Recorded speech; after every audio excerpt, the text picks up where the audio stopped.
Сәлем баршаңызға, сіздермен бірге дәміткен бір жасағаннан шығатын молочная девочка торты рецептісін сіздерге ұсынамын. Видеоның соңына дейін қарап, лайк басып, тіркеліп қойыңыздар. Қамырын дайындау үшін бөлме температурасындағы сары майды ыдысымызға саламыз.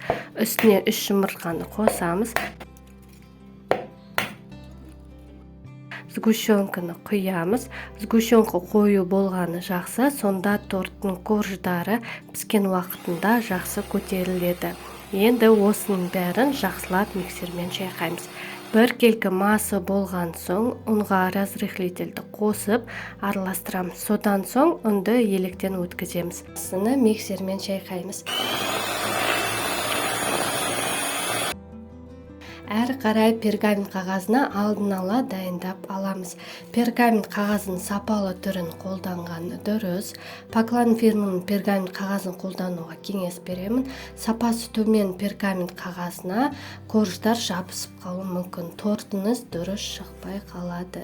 Видеода көріп тұрғандай пергамент қағазына форманы қойып, қысып аламыз. Осындай дөңгелек форманы істеп аламыз. Форманың диаметрі 26 см. Дайын қамырымызды пергамент қағазына жайып аламыз.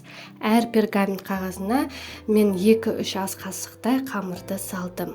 Алдын ала 180 градуста қызып тұрған пешке әр коржды 4-5 минуттай пісіріп аламыз. Менде 6 корж болып шықты. Өзіңіз көріп тұрғандай пергамент қағазынан оңай алынады. Корждарды толығымен суытамыз.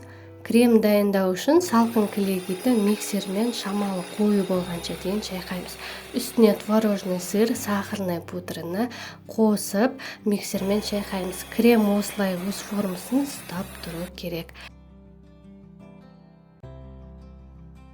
Әр қарай тортты жинаймыз. Әр коржға 2-3 ас қасықтай крем салып, бетін тегістейміз. Тортты жинап болған соң тоңазытқышқа 4-5 сағатқа немесе 1 түнге қоямыз. Менде торт тоңазытқышта 1 түн тұрды. Әсемдеуге малина мен кивиді қолдандым. Торттың бетін өзіңіздің қалауыңыз бойынша әсемдеуге болады. Міндетті түрде осы рецепт бойынша пісіріп көріңіздер. Өте нәзік және тәтті болып шығады. Ас болсын. Видео рецепт ұнаған болса, видеоның астына өздеріңіздің пікірлеріңізді немесе лайк басып, арнама тіркеліп қойыңыздар. Сіздермен бірге болған Дәміткен.